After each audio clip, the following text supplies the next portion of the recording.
का तू कधी ह्याच्यामध्ये भाग घेशील का, तर तिने ते जिद्दीनं भाग घेतला.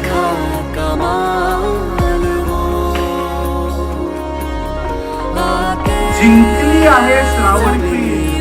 कोण आहे स्पर्धक?